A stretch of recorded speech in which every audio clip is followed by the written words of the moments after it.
আমি এখন চলে আসছি সন্ন্যাসী দিয়ার। আমার পিছনে যে বট গাছটা দেখছেন, এখানে কিন্তু শুধু বট গাছ না, এখানে আছে 3টা গাছ, বট, পাকড় এবং আগাছা। এবং আমার পাশে যে লোকগুলো বসে আছে তারা আমাকে এই তথ্য দিল যে এই বট গাছের বয়স মিনিমাম 300 বছর তো হবেই, কমপক্ষে 300 বছর। এবং প্রত্যেক বছরে একবার করে এখানে বিশাল মেলার আয়োজন করা হয়। এটা আমাদের গ্রামের একদম মধ্যবর্তী জায়গা এবং ছোটবেলায় এই জায়গাটায় এসে প্রচুর পরিমাণে ক্রিকেট খেলতাম। খুব স্মৃতি বিজড়িত একটা জায়গা। এবং আমি এখন ভোরবেলা আসছি শুধু এই জায়গায় সৌন্দর্য উপভোগ করার জন্য এবং তুলে ধরার জন্য যে ভোরবেলা আমাদের গ্রাম এবং গ্রামের আশেপাশে কেমন লাগে এবং এটার সৌন্দর্য আসলে কেমন। আর আপনি যদি চান এখানে এসে খুব সুন্দর সুন্দর অ্যাস্থেটিক ছবিও তুলতে পারবেন। আমি প্রায় টাইমে এসেই এই গাছের সাথে খুব সুন্দর সুন্দর ছবি উঠি। আমার পাশে বেশ বয়স্ক আঙ্কেলরা বসে আছে এবং তারা তথ্য দিল যে এটার বয়স মিনিমাম 300 বছর, কম করে হলেও 300 বছর, ঠিক না? কত বছর বয়স হতে পারে?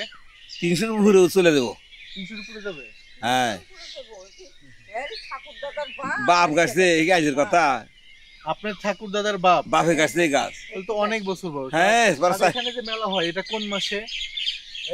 এই তো সামনে মেলা, জ্যৈষ্ঠ মাসে, সামনের সোমবারে। হ্যাঁ। তাহলে তো মেলা দেখতে পারবো। এখানে জ্যৈষ্ঠ মাসে বিশাল করে মেলার আয়োজন করা হয় এবং হিন্দু ভাই বোনদের একটা উপাসনালয়।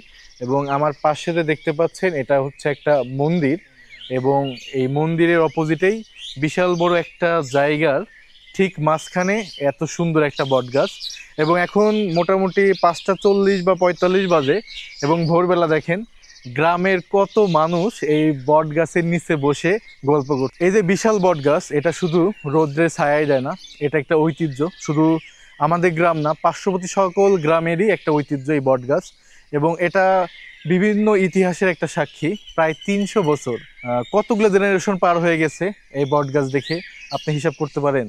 এবং সব থেকে সুন্দর বিষয় যেটা আমি উপলব্ধি করতেছি যে আমার পিছনে দেখুন সবাই বসে গল্প করতেছে এই ভোরবেলা এবং উপরে পাখি ডাকছে, পাখির কলকাকলি এবং সুন্দর শান্ত পরিবেশ এবং তার নিচে এই গ্রামের সব মানুষ বসে মন খুলে গল্প করছে। এই অনুভূতিটা শুধু গ্রামেই পাওয়া সম্ভব।